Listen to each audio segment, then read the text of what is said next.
liberdade de ministrar a palavra de Deus. Graças a Deus que nos dá vitória por nosso Senhor e Salvador Jesus Cristo. A paz do Senhor, irmãos.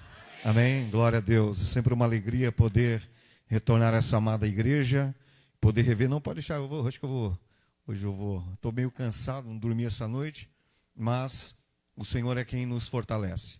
Louva a Deus pela vida de cada um, louva a Deus pela vida do pastor Felipe. Não foi carne nem sangue que te revelou, né? Que somos amigos.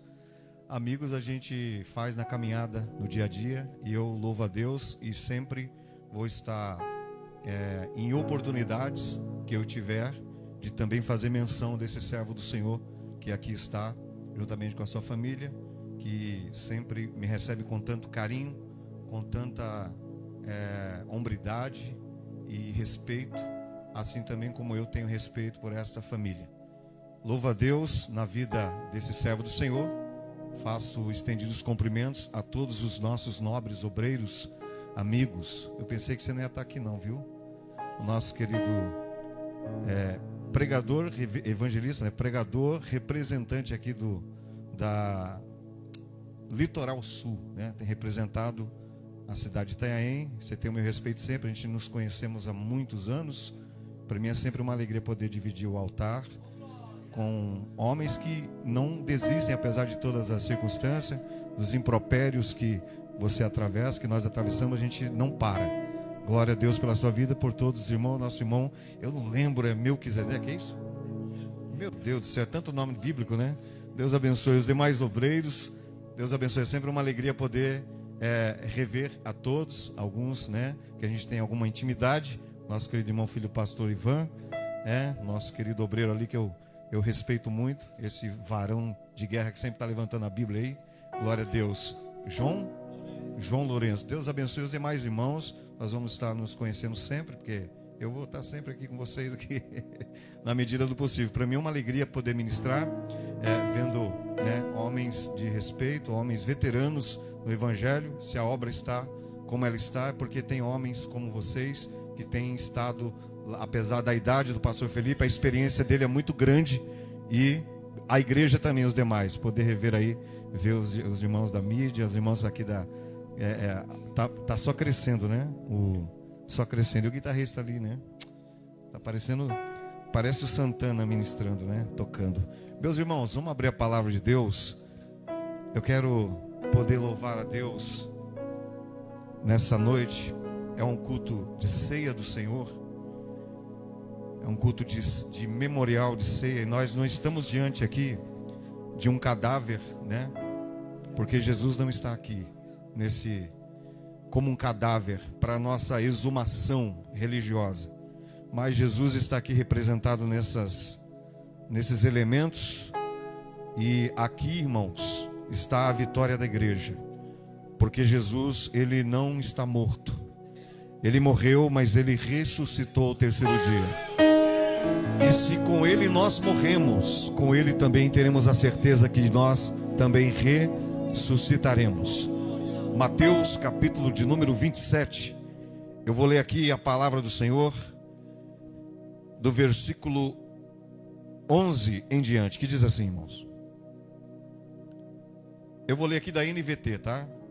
Agora Jesus estava diante de Pilatos, o governador romano, que lhe perguntou: você é o rei dos judeus? Jesus respondeu: é o que você está dizendo. No entanto, quando os principais sacerdotes e os líderes do povo fizeram acusações contra ele, Jesus permaneceu calado. Então Pilatos perguntou: por que não ouve essas acusações que fazem contra você? Mas, para a surpresa do governador, Jesus nada disse. A cada ano, durante a festa da Páscoa, era costume do governador libertar um prisioneiro, qualquer um que a multidão escolhesse. Nesse ano havia um prisioneiro famoso por sua maldade, chamado Barrabás. Quando a multidão se reuniu diante de Pilatos, naquela manhã, ele perguntou: quem vocês querem que eu solte, Barrabás ou Jesus chamado Cristo? Pois ele sabia muito bem que os líderes religiosos judeus tinham prendido Jesus por inveja. Diga, tinham prendido Jesus por inveja. Nesse momento, enquanto Pilatos estava sentado no tribunal, sua esposa lhe mandou o seguinte recado: deixe este homem inocente em paz. Na noite passada eu tive um sonho a respeito dele e fiquei muito perturbada.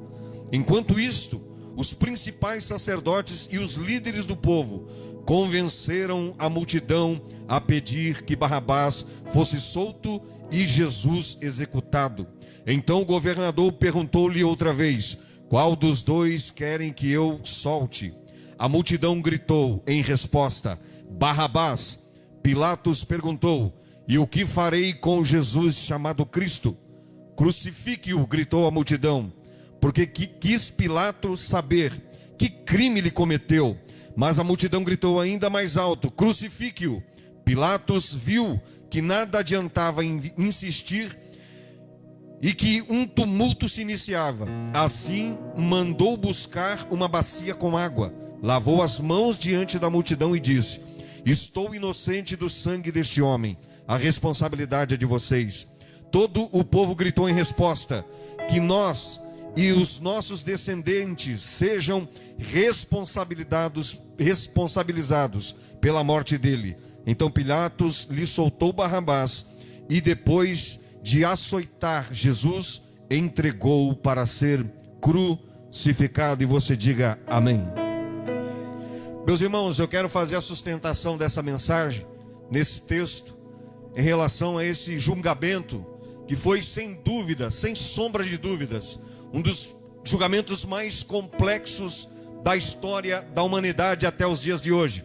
Um julgamento que ele não terminou aqui nos dias de Jesus, ou nos tempos, ou na época de Jesus, mas esse julgamento ele perdura até os dias de hoje nas consciências humanas.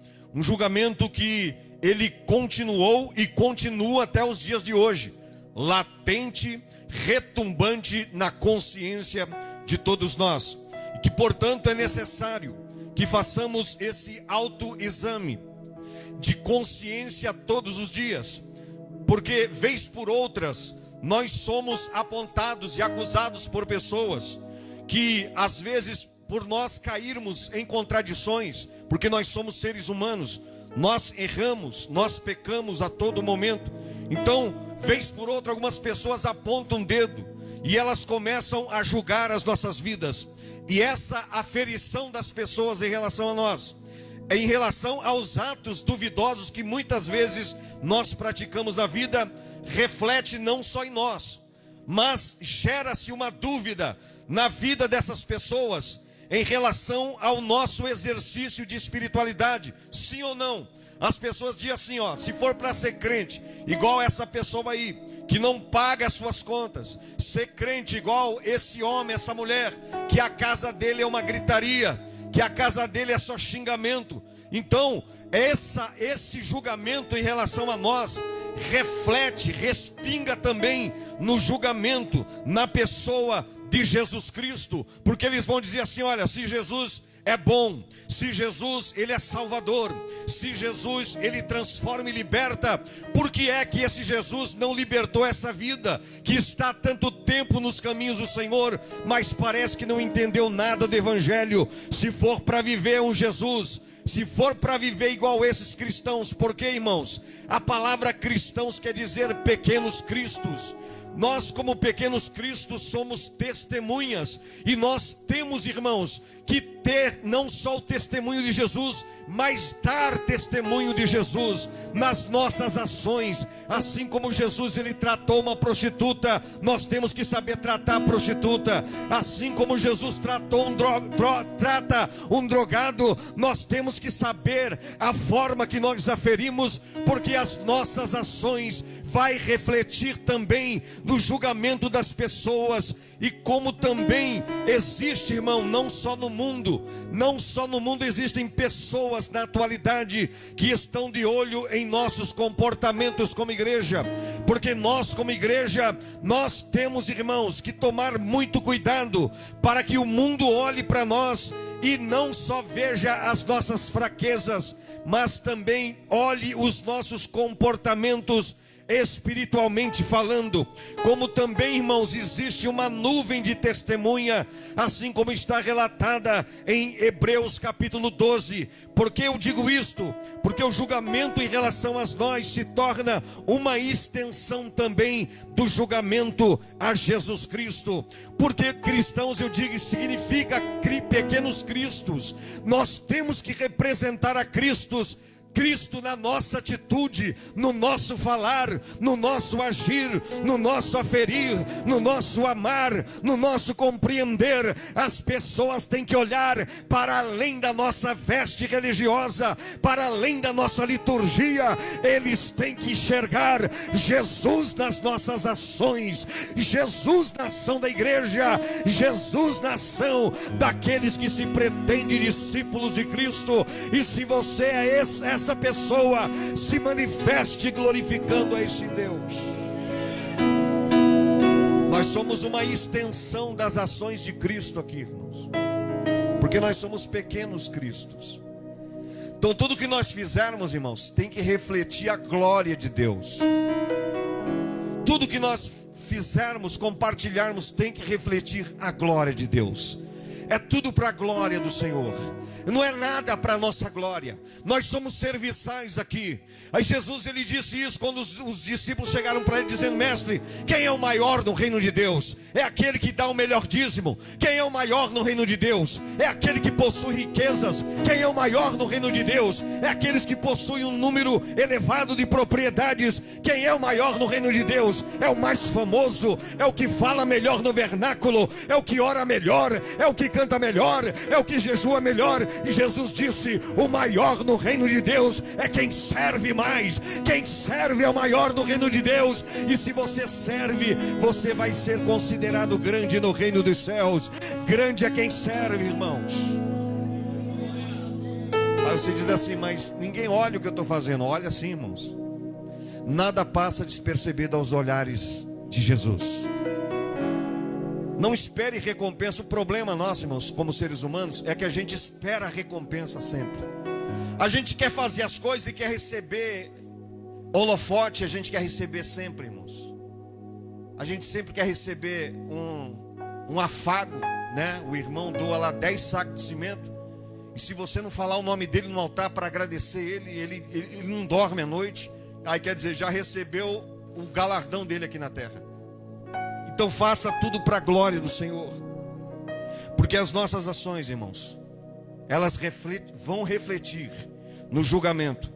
E esse autoexame, irmãos, que nós temos que fazer todos os dias, antes de dormir, quando oramos, temos que fazer essa autorreflexão sempre. E quando nós acordamos. O julgamento aqui de Jesus, irmãos, eu digo que foi um julgamento complexo na história da humanidade. Por quê? Porque ele não terminou ali nos tempos de Jesus. Esse julgamento, ele se estende na nossa consciência, na consciência humana. O que é que nós temos feito desse Jesus chamado Cristo? O que é que nós escolhemos fazer desse Jesus chamado Cristo? E a Bíblia diz que tudo começou com uma trama dos religiosos, dos líderes religiosos, daqueles que eram responsáveis em cuidar da escrita, dos mestres da religião, dos sacerdotes que cuidavam da religiosidade. Essa trama não partiu, irmão, da igreja, não partiu daqueles que eram membros do corpo, daqueles que eram ministrados pelo corpo. Essa trama partiu daqueles que faziam parte da liderança daquela época religiosa. Mas a liderança da época religiosa, Era uma liderança que havia vendido a sua convicção ao Império Romano. Era uma religião que eles exerciam, e no exercício dessa religião, eles davam satisfação ao Império Romano. Eles venderam as suas convicções de fé por causa de prata, de ouro, por causa de posições no Império. E essa igreja aqui era um braço do Império. E quando se levanta Jesus, irmãos, daqueles tempos, quando ele aparece ali no grupo do rabinato em Israel, Jesus aparece trazendo a mesma mensagem.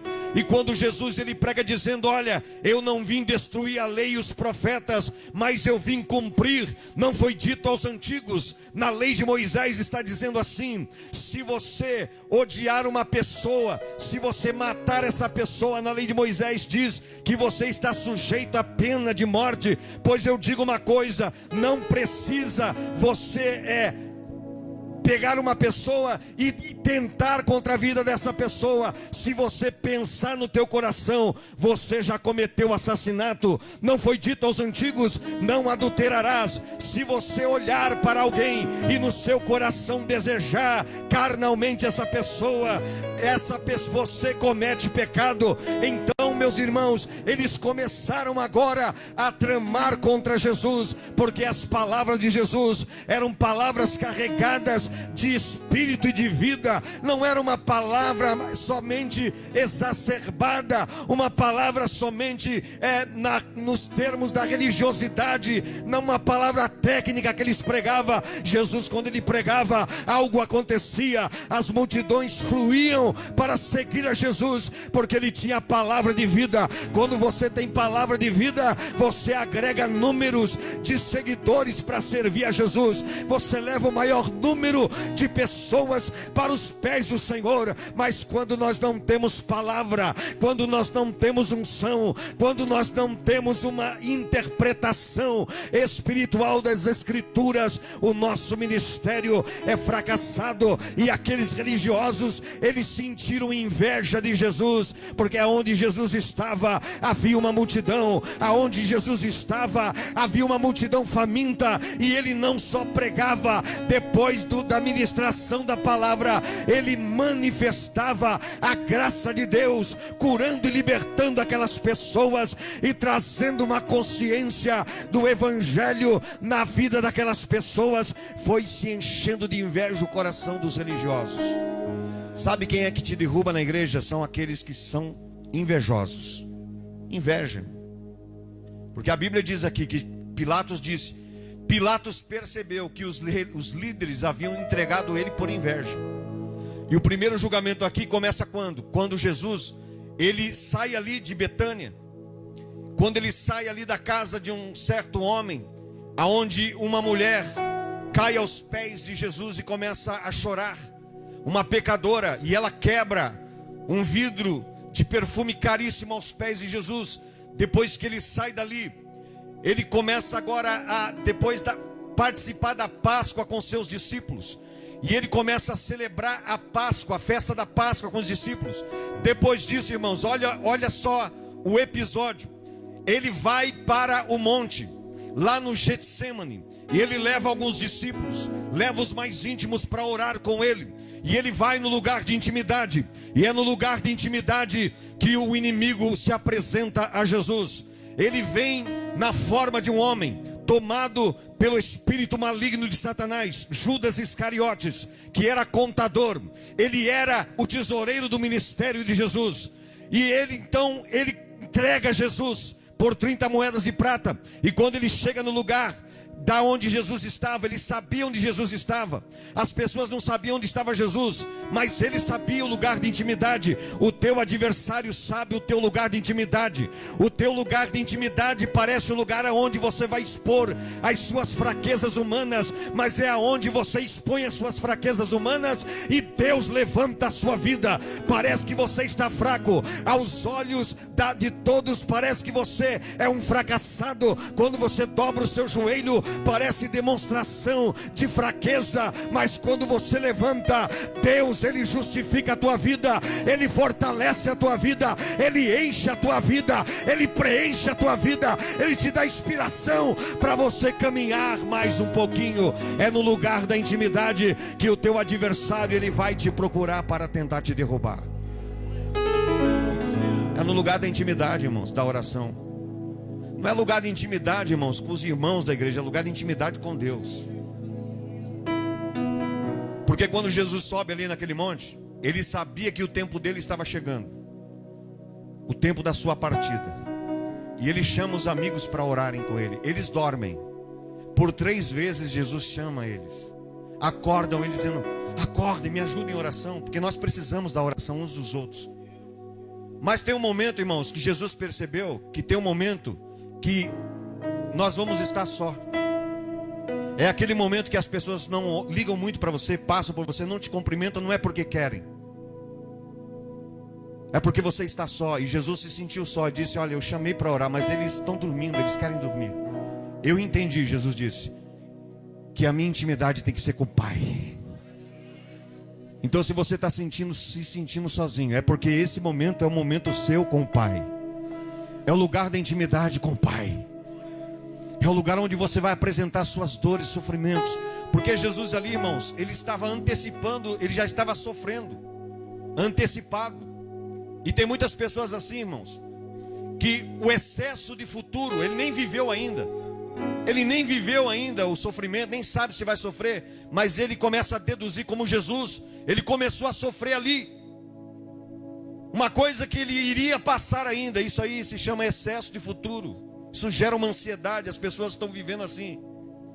É a pessoa que ela está sem emprego, aí na sexta-feira ligam para ela dizendo o seguinte: olha, o seu currículo foi visitado aqui, você precisa aparecer a segunda-feira no RH para você assinar o contrato de trabalho. Aí a pessoa, ao invés de ficar feliz, fica ansiosa, pensando o seguinte: será que vai dar certo? Será que vão me perseguir como me perseguiram na outra empresa? Será que o pastor que está me dando esse cargo aí para mim chegar na segunda-feira, que ele vai me direcionar, me orientar o cargo que eu vou assumir? Será que a pessoa que vai sair do cargo, ela vai se levantar? E a pessoa começa a sofrer antecipado, irmão. O lugar da intimidade é o lugar de nós nos derramarmos aos pés do Senhor. E não tem como, irmãos. Se você se sentir só, é porque você está nos pés do Senhor. Ele quer ter um encontro contigo. Ninguém pode interferir. Ninguém pode, o pastor não pode, seu pai não pode, o seu marido não pode, às vezes, a sua mulher não pode. É um momento seu e Deus na intimidade. E aí ele foi ali, irmãos, para orar. Aí Judas chega, porque o inimigo conhece onde você está. O inimigo sabe onde você anda, o lugar da sua intimidade. E aí ele beija, irmãos. Olha que atitude de arroubo. Judas beija Jesus para esconder a hostilidade que ele tinha. Tem gente que é assim, beija você, abraça você para esconder alguma hostilidade que ele tem de você. Você já viu que tem gente que não fala na nossa face? Tem gente que fala por trás. Tem gente que trama por trás. Fala coisa que você não fez. Diz coisas que você não praticou por trás, mas não tem coragem de vir na frente, de cara lisa e falar. E Jesus sabia que Judas ia trair ele. E quando Judas se apresenta ali, ao invés de Jesus dar uma bofetada na cara dele, dizendo: seu canalha, você esteve comigo, você comeu comigo na mesa, você viu o milagre, eu te chamei, eu te dei o privilégio da chamada para andar comigo. Ele não fez isso. Qual é a expressão de Jesus? Quando ele viu Judas, ele disse: amigo, vieste me ver? Olha que ternura, irmãos. Será que você tem coragem de fazer isso com aquele que te persegue? Será que você tem coragem de agir assim como Jesus agiu? Amigo, viesse me ver. A pessoa te quebra, te arrebenta, irmão, fala mal, calunia, vitupera o teu nome, suja o teu nome, joga o teu nome na lama. Mas quem tem a presença de Deus vai olhar com doçura e dizer: isso não me atinge, eu te perdoo, assim como Deus me perdoou, eu também te perdoo.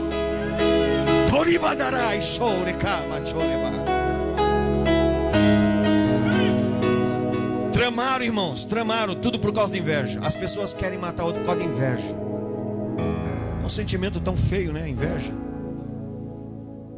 É um sentimento que mostra, a pessoa que tem inveja é uma pessoa que está demonstrando um sentimento de mesquinhez, de pequenez. É uma coisa rasa, irmãos. Deus te chamou para viver coisas maiores. A Bíblia diz que Ele tira o necessitado do monturo e faz assentar em lugar de príncipe.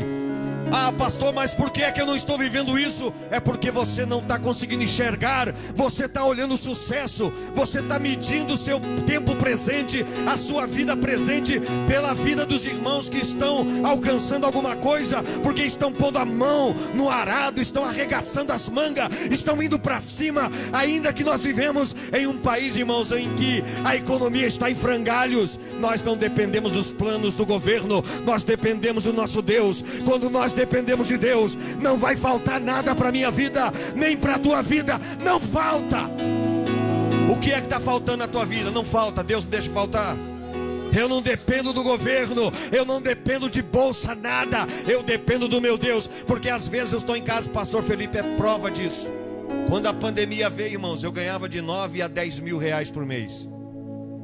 Quando a pandemia veio, quebrou todas as empresas que eu prestava serviço de publicidade, e eu fui ganhar 300 reais por mês. E aí eu orei a Deus, peguei aquele dinheiro e comecei a comprar produto de limpeza para limpar carro. Pastor Felipe foi um que acreditou e disse: olha, o primeiro carro é o meu. E ele começou a chamar os irmãos. Irmãos, aí eu comecei a me reinventar. A se reinventar. É na crise, é no momento de crise que você tem que se levantar. Você precisa se reinventar. Para de ficar culpando, irmão. Eu estou assim porque fizeram isso comigo quando eu era criança, ou quando meu pai fazia. Irmão, tanta coisa que aconteceu comigo. Eu não posso justificar, irmãos, colocar culpa em terceiro, terceirizar. Você precisa vencer os seus desafios pessoais. Sabe por que muitas pessoas são amargas e atingem as outras? Porque elas não conseguem, irmãos. Mas hoje Deus vai te dar força para você se levantar desse monturo. Se você crê, Deus vai te dar força, você vai se levantar desse monturo. Você vai aprender a lidar, irmãos, com aqueles que te ferem. Você vai a lidar com doçura. Não é com ódio no coração, mas é com doçura. Isso é ser cristão, irmãos. É você renunciar a tua vida para fazer o bem do próximo. Foi o que Jesus ele fez quando ele entregou a vida dele. Isso é graça. Graça é aquilo que você não pode fazer. Jesus ele fez para você. Ele pagou a dívida, o escrito de acusação contra as nossas vidas.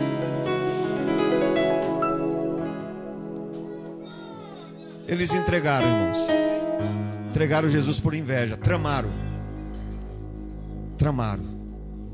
E aí caiu nas mãos dele, irmãos. E essa eu já finalizo aqui, para a gente já ceiar.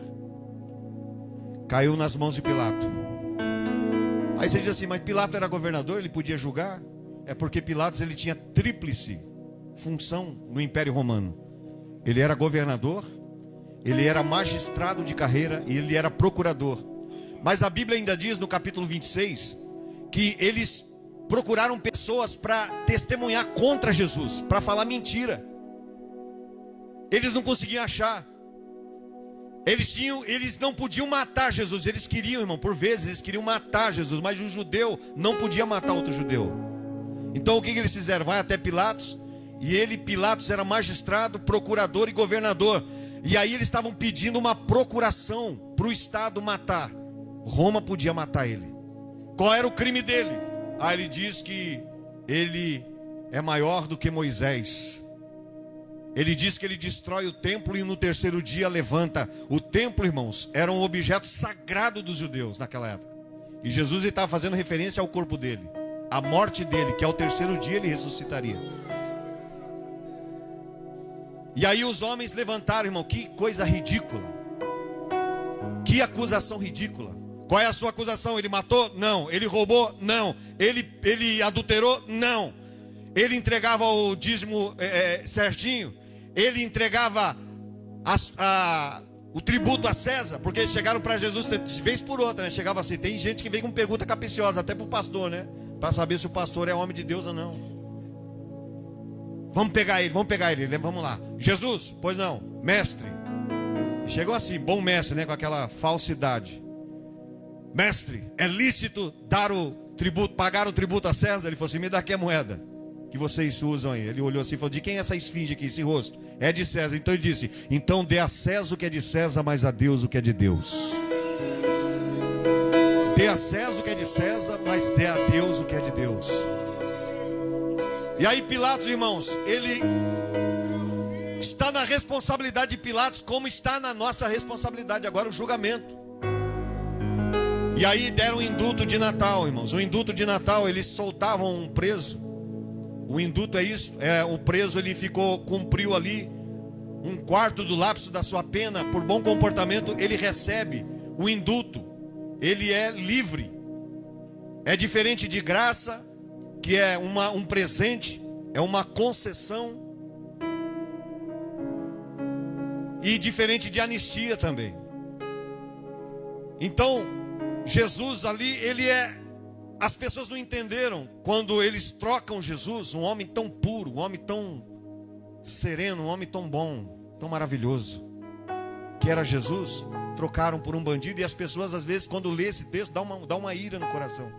Mas ali era Jesus salvando Barrabás, tirando Barrabás, livrando a vida dele, dando uma oportunidade para ele, morrendo no lugar de Barrabás. E aí Pilatos lava a mão e ele diz, o que eu faço então com esse Jesus chamado Cristo? É a pergunta, irmão, que tem que estar latente no meu coração. O que é que nós estamos fazendo desse Jesus chamado Cristo? Como é que nós estamos tratando a obra de Deus? Como é que nós estamos tratando a igreja do Senhor? Como é que nós estamos tratando a nossa chamada, a nossa espiritualidade?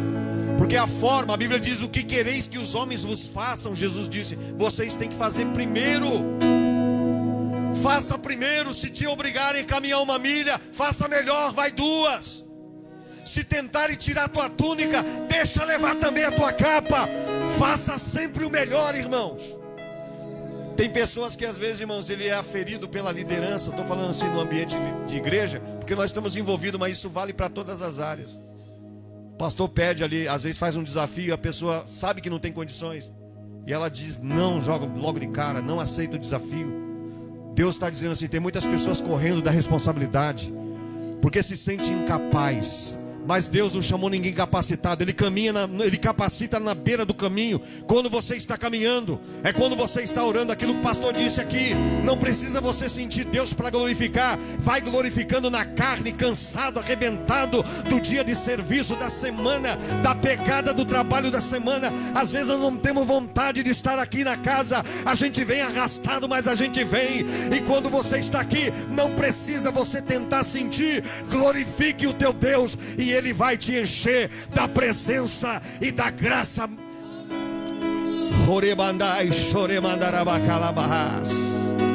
Oh, aleluias.